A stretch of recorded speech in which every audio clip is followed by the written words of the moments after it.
আহা কি আনন্দ, আহা কি আনন্দ, আকাশে সূর্য নিচে মাটি। আহা কি আনন্দ, আহা কি আনন্দ, আহা কি আনন্দ। আরে ও গোপাল দাদা, গোপাল দাদা, এই সকাল সকাল কি আবার পিছু ডাকলো? আরে আমি গো আমি। আমি তো আমি নামে কাউকে চিনি না। আর তুমি একটু পেছন ফিরে তাকাও তো। আমি তো সামনে যাচ্ছি, পেছনে তাকাবো কেন? ঠিক আছে, তাহলে আমি তোমার সামনে আসছি। আরে দৌড়াচ্ছ কেন? হ্যাঁ, আরে দাঁড়াও দাঁড়াও বলছি, দাঁড়াও, নইলে কিন্তু আমি মহারাজের কাছে যাব। হ্যাঁ, ও ভোলা তুমি? আরে আগে বলবে তো, আমি করছিলে কেন? একদম কথা ঘোরাবে না গোপাল দাদা। এবার বলো কি বলছি। দেখো, আমি তোমাকে আগের বছর 50 মোহর ধার দিয়েছিলাম। এ কি, তোমার তো মিষ্টির দোকান, ধার দিলে তো লোকে ছুরি কাঁচি ধার দেয়, আর তুমি মোহরে ধার দেওয়ার ব্যবসা শুরু করেছো কবে থেকে বলো দেখি? আবার কথা ঘোরানো শুরু করেছো? হ্যাঁ, আমি এবার কিন্তু সত্যি মহারাজের কাছে যাব। আরে মজা করছি তো। আরে বারবার আমাদের মধ্যে মহারাজকে টেনে আনার কি দরকার বলো তো? সে না হয় টানলাম, তবে তুমি ওই আমার 50 মোহর সুদ সহ কবে ফেরত দেবে বলো তো? আর কিন্তু তোমার হাতে ওই 1 সপ্তাহ সময় আছে। হ্যাঁ, 1 সপ্তাহ মানে কতদিন ভাই? 7 দিন, 7 দিন। 7 দিন? আচ্ছা 7 দিন মানে কত ঘন্টা? 24 গুণ 7, মোট ওই 168 ঘন্টা। ও, অনেক সময় আছে। দেখো গোপাল দাদা, তোমার সাথে কিন্তু আমার ওই কাগজে কলমে লিখিত পড়িত আছে। হ্যাঁ, যদি ওই সময়ের মধ্যে তুমি আমার কাছ থেকে নেওয়া ওই অর্থ আমাকে ফেরত না দিতে পারো, তাহলে কিন্তু তোমার ওই বাড়ি ঘর সব আমার হয়ে যাবে। হ্যাঁ, হ্যাঁ হ্যাঁ, মনে আছে মনে আছে। এখন রাজসভায় যাই, 168 ঘন্টা পেরিয়ে গেলে চলে এসো, কেমন? বেশ, কথাটা মনে থাকে যেন। হ্যাঁ, তখন আর কিন্তু কোনো চালাকি করতে যাবে না, আমি সোজা মহারাজকে বলে দেব। ঠিক আছে ঠিক আছে।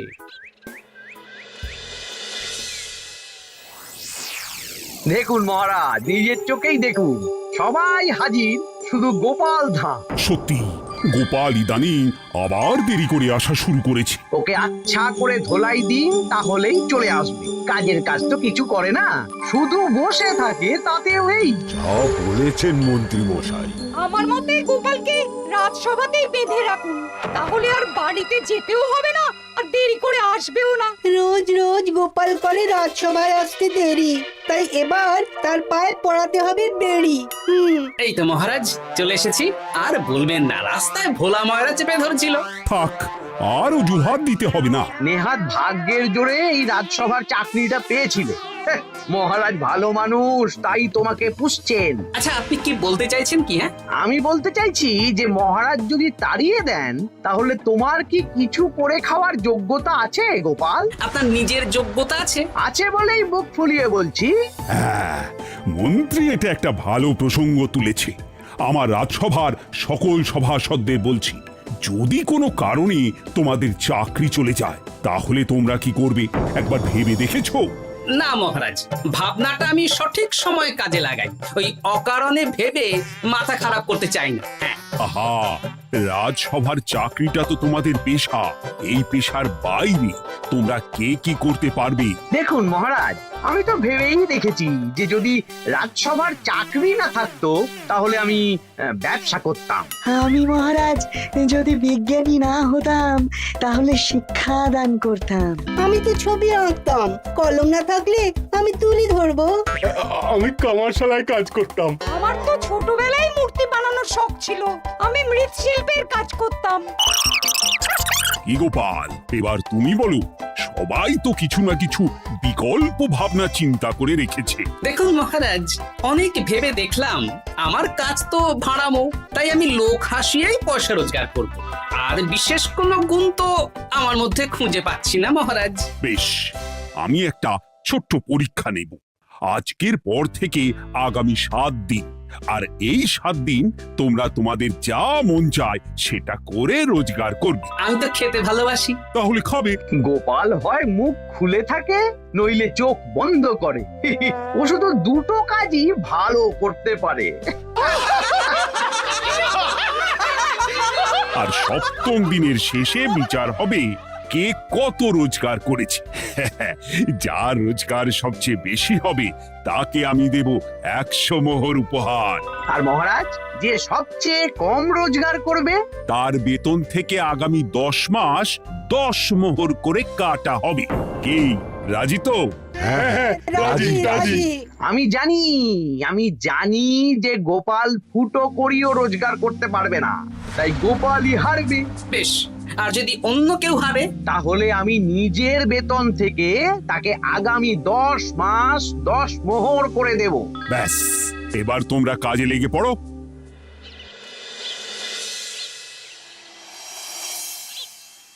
এ কি গিন্নি, আজকেও নিরামিষ? হ্যাঁ, আজকেও নিরামিষ খেতে হয়। হ্যাঁ, রোজই তো কিছু না কিছু একটা লেগে আছে তোমার। আমাদের পুরো শরীরটাই তো আমিষ। হ্যাঁ, তাহলে আমিষ খেতে বাধা কিসের বলো দেখি? বেশি তর্ক করতে হবে না বাপু, তা তোমাকে ডিম বানিয়ে দেবো। হ্যাঁ, না, আমি মানুষই। ঠিক আছে গিন্নি। আরে তোমাকে ডিম বানাবো বলেছি নাকি? আমি বললাম তোমার জন্য ডিম বানিয়ে দেবো। জন্যটা তো বলনি তখন। আরে তাড়াতাড়ি দাও, তাড়াতাড়ি দাও। এখন কদিন শুধু খাবো আর ঘুমাবো, 7 দিন ছুটি। ছুটি মানে? সেসব পরে বলবো গিন্নি। যাও গিয়ে ডিম সেদ্ধ বসাও।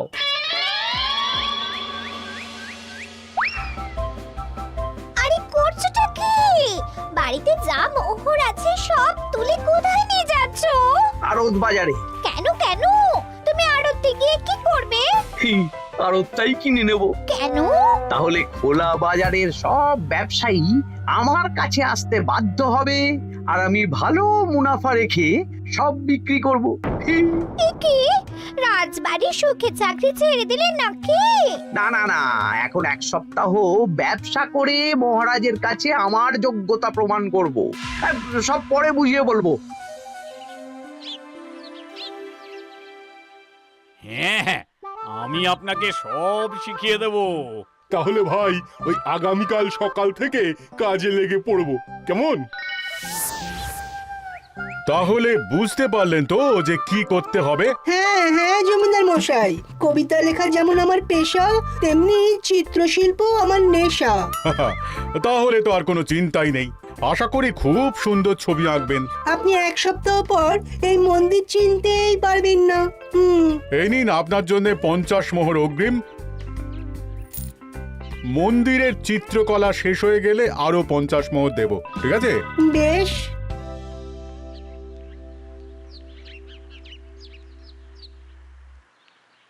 এই হাত চালা, হাত চালা। হাত পা সবই তো চালাচ্ছি মন্ত্রী মশাই। আপনি এত শাকসবজি আনাজ দিয়ে করবেনটা কি? আমি এখন 7 দিন কৃষ্ণনগরের বাজার নিয়ন্ত্রণ করব, তাই সব জিনিসপত্র আড়ত থেকে আমি নিজেই কিনে নিয়েছি। এবার সাধারণ বাজারের দোকানদাররা আপনার কাছে আসবে। কাল সকাল থেকে শুধু মোহর গুনবো।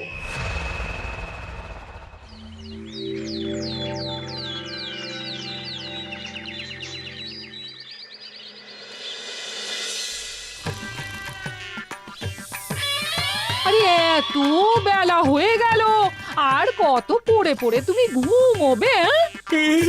এত লম্বা ছুটি পেয়েছি, এখন তো বিশ্রাম নিতেই হবে গিন্নি। কিন্তু পুকুর ঘাটে গিয়ে তো আমি অন্য কথা শুনলাম। তুমি আবার কি শুনেছো? তোমাদের মহারাজ নাকি বলেছেন আগামী 1 সপ্তাহ তোমরা সকল সভাসদেরা ওই সকল সভাসদেরা নিজের ইচ্ছে মতো কাজ করে রোজগার করব। আমার কাজ তো ভাড়ামো করা, তাই ভাড়ামোর সুযোগ এলে সেটাই করব।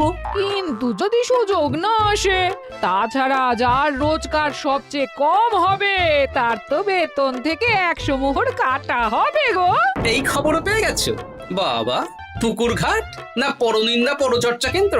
হ্যাঁ, ওসব বাজে কথা বাদ দিয়ে কোনো কাজ শুরু করো, কাজ শুরু করো। এরকম গা এলিয়ে শুয়ে থাকলে ভগবান এসে তোমাকে পয়সা দিয়ে যাবে না গো। গোপাল দাদা, ও গোপাল দাদা, বলছি গোপাল দাদা, কি খবর গো? এই তো গতকাল তোমার সাথে কথা হলো, আজ একেবারে বাড়িতেই চলে এসেছো। তোমার যা হালচাল তাতে তো মনে হচ্ছে ওই কদিন পরে বাড়িটা আমারই হবে। আর সেই আশাতেই বসে থাকো। এই ভোলাময়রা এসেছে কেন গো? এসব কি বলছে? মা ঠাকুরুন, আপনার কাছে আর কি লুকাবো? বহুদিন আগে গোপাল দাদা আমার কাছে 50 মোহর ধার নিয়েছিল। সেই ধারের থেকে 5 মোহরা এখনো আমাকে শোধ করেনি। সে কি? হ্যাঁ, শর্ত অনুযায়ী যদি গোপাল দাদা আগামী ওই 6 দিনের মধ্যে ধার না শোধ করতে পারে তাহলে এই বাড়ি আমার হয়ে যাবে। তুমি আমাকে এত বড় কথা লুকিয়ে রেখেছো? হ্যাঁ, না আমি বলবো বলবো করে বলা হয়ে ওঠেনি আর কি। এবার আপনি দেখুন গিন্নিমা কি করবেন। ভিটে মাটি ছেড়ে কোথায় গিয়ে উঠবেন দেখুন। কি গো, এতেও তোমার হুঁশ হয় না? হ্যাঁ? ধুর, এই অযথা চিন্তা করো না তো, কিছু না কিছু একটা হয়ে যাবে।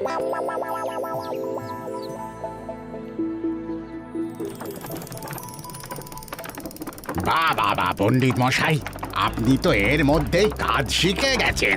আমি তো ছোট থেকেই মাটির পুতুল বানাতে ভালোবাসতাম। বিভিন্ন দেবদেবীর মূর্তি নিজেই বানাতাম, তারপর পুজো করতাম। আমার পরম সৌভাগ্য, আপনার মতন পণ্ডিত মানুষ আমার কুমোর শালায় কাজ করছেন। কোনো কাজই তো ছোট নয়। সত্যি সভাকবি মশাই, আপনার তুলিতে জাদু আছে। কি সুন্দর কারুকার্য। সবই আমার মা বাবার দান। আমার বাবাও খুব বড় চিত্রশিল্পী ছিলেন। উনি হাতে ধরে আমাকে ছবি আঁকা শিখিয়েছেন। বাহ বাহ বাহ বাহ।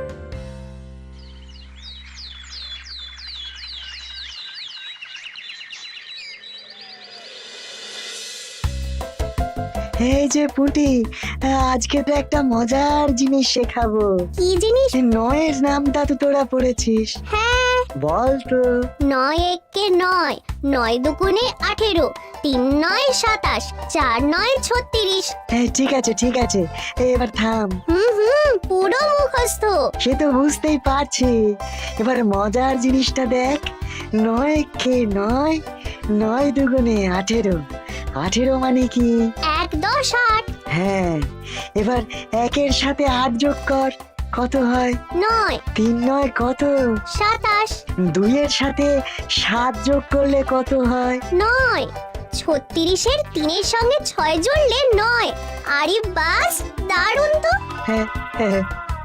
সত্যি বিজ্ঞানী মশাই, আপনি কি সুন্দরভাবে পড়া বোঝান। এটা তো আমার নেশা।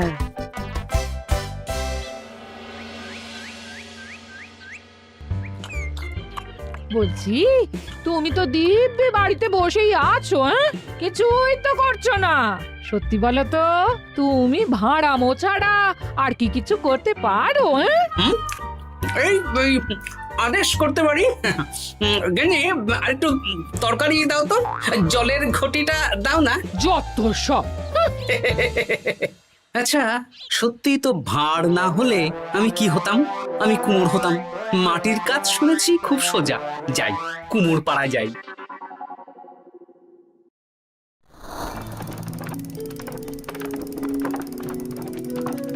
আমার কি সৌভাগ্য, রাজসভার দুজন সভাসদ আমার সঙ্গে কাজ করছে। আচ্ছা, এইভাবে ঘোরাবো? এই যা, হলো না হলো না। এটা কি মুড়ির মোয়া নাকি? দাও, আমাকে করতে দাও, তুমি অন্য কিছু করো।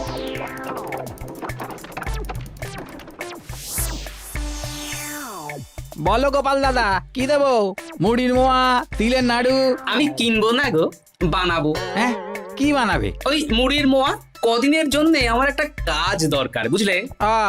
তা বেশ, তাহলে এসো, এই পিছনেই আমার কারখানা। গুড় মুড়ি সব রাখা আছে, বানাও। এই দেখো, এই যে গুড়ের হাঁড়ি আর ওই যে মুড়ির বস্তা, এবারে বানাও। বেশ, আমি তবে সামনে দোকানটা সামলাই।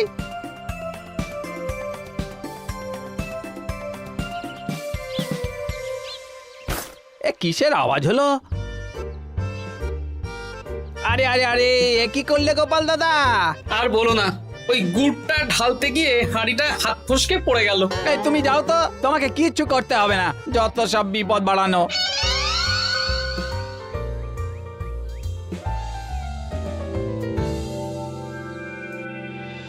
তোমার দ্বারা কিছুই হবে না। হ্যাঁ, সত্যি তো, আমার দ্বারা যে কিছুই হবে না গিন্নি। তাহলে তুমি করবেটা কি? এমন করে বলো না গিন্নি, সবারই খারাপ সময় যায়। আর খারাপ ভালো, যে সামান্য মুড়ির মোয়া বানাতে পারে না তার মুখে এসব মানায় না, মানায় না। এদিকে বাজারে সবজির দাম হু হু করে বেড়ে গেছে। তাই নাকি? বলি তুমি জানবে কি করে? কদিন তো শুয়ে বসে আছো, আমি তো বাজার দোকান করি। মন্ত্রী মশাই এখন আড়ত সামলাচ্ছেন আর সাধারণ বিক্রেতাদের চড়া দামে বিক্রি করছেন। হ্যাঁ, ও বেটা জীবনে শোধরাবে না। উনি তো তাও ছলে বলে রোজগার করছেন গো। আর তাছাড়া অনেকে পথে গান শুনিয়েও রোজগার করেন, সেটাও তো তুমি পারবে না। হ্যাঁ, এই তো পেয়েছি। 6 দিনের মাথায় তো রাজসভায় একটা বৈঠক হবে, সেদিনই আসল মজা জমবে। কিসের মজা গো? হ্যাঁ, সেটা সেদিনই বুঝতে পারবে।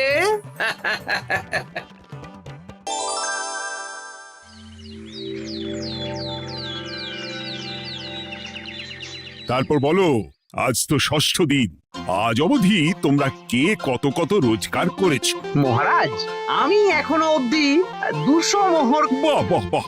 আমি মহারাজ 15 মোহর। হ্যাঁ, আমি 5 মোহর। বিভিন্ন বাড়িতে বাচ্চাদের পড়াচ্ছি, শিক্ষাদান করছি দিনরাত।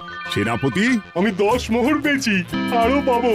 আমি 50 মোহর অগ্রিম পেয়েছি, আরো পাবো আগামীকাল। বাহ বাহ বাহ! সবাই তো ভালোই রোজগার করেছো। আর গোপাল, তুমি বলো। মহারাজ, আমি এখনো অবধি কোনো রোজগার শুরু করিনি। আমি আগেই বলেছিলাম গোপাল একটা কানা করিও রোজগার করতে পারবে না। আসলে মহারাজ, আমি আজ সকালেই আমার প্রতিভা খুঁজে পেলাম। তোমার আবার কি প্রতিভা? আমি ভালো গান গাইতে পারি মহারাজ। আমার ছোট্টবেলার ইচ্ছে ছিল আমি রুদ্ধদ্বার সভা করব, গান গাইব, আর দর্শক বা শ্রোতারা আমার গান শুনে আমাকে পয়সা দেবে। বাহ বাহ বাহ! তা শোনালি না কেন? আমি চাই আপনারা সবাই আমার বাড়িতে আসুন, আমার গান শুনুন। এই না না না না না, তোমার গান শুনে অর্থ ব্যয় করতে পারবো না গোপাল। যদি শোনাতে হয় তো বিনামূল্যে শোনাও। তুমি ভেবেছো কায়দা করে গান শুনিয়ে রোজগার করবে? সেসব চালাকি কিন্তু চলবে না। না মহারাজ, আমার গান শুনতে আসার জন্য একটা কানা করিও খরচ করতে হবে না। আমি বিনা পারিশ্রমিকে গান শোনাবো। বেশ, তাহলে কবে শোনাবে বলো? এখনই চলুন, শুভস্য শীঘ্রম। আবার যেতে হবে কেন? এখনই শোনাও। আমার আবার নিজের বাড়ি ছাড়া প্রতিভা বিকশিত হয় না। বেশ তো, এই কদিন টানা কাজ করেছি, তোমার গান শুনে মনটা যদি ফুরফুরে হয়ে যায় ভালো তো। চলো গোপাল। আসুন আসুন, সবাই ভিতরে আসুন। আসন পাতা আছে, সবাই বসুন।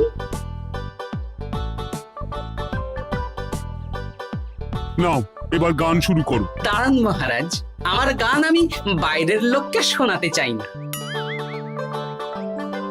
কু কু বাবা, আবার কোকিলের মতন আওয়াজ করছে। কু।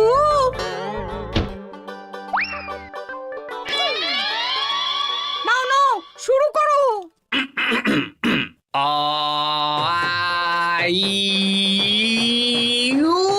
ওরে বাবা রে বাবা! আরে এত চিৎকার করছো কেন? থামো থামো থামো! এটা ভালো লাগছে না? অন্য গান শোনাচ্ছি তাহলে। আকাশে মেঘে বাতাসে বায়ু, জ্যোতিষী বলেছে আমার 100 বছর আয়ু। আরে থামো থামো! আরে কান ঝালাপালা হয়ে গেল। না, থামতে আমি পারবো না, গান শুনতেই হবে। ওরে ওরে বাবা রে বাবা, এই কানে তালা লেগে গেল, আমি পালাই। পালাতে পারবেন না, বাইরেও তালা দেওয়া আছে। বাইরে তালা খুলতে বলো। বাইরে বেরোতে হলে প্রত্যেককে 100 মোহর দিতে হবে। আমরা তো আগেই বলে দিয়েছি, তোমার গান শোনার জন্য কোনো পয়সা দিতে পারবো না। এটা তো গান শোনার জন্যে নয়, বাইরে যাওয়ার জন্যে। আমার গান শুনতে আসার জন্য কোনো অর্থ লাগে না। গান শুনে বাইরে বেরোতে গেলে অর্থ লাগবে, জনপ্রতি 100 মোহর মাত্র। কি জ্বালাতন! হয় দিন, নইলে আবার শুরু করছি। থামো থামো! আপনারা কি সবাই দেবেন, না এখানেই থাকবেন? এই আমার কাছে এখন 50 মতন মোহর আছে। আমার কাছে 5 মোহর আছে। আছে। সে আমি লোক পাঠাচ্ছি আপনাদের সবার বাড়িতে, পুরো অর্থ পাবো, তারপর সবাইকে ছাড়বো। আচ্ছা, এটা কি ঠিক করলে গোপাল? দেখুন মহারাজ, আমি কথা নিয়ে খেলি। সব সভাসদেরা 6 দিন খেটে যা না রোজগার করেছে, আমি শুধু বুদ্ধির জোরে আর ভাড়ামো করে ঘন্টা খানিকের মধ্যে তার থেকে বেশি রোজগার করে নিলাম। যদিও এখনো একদিন সময় আছে। সত্যি গোপাল, তোমার বুদ্ধির জবাব নেই।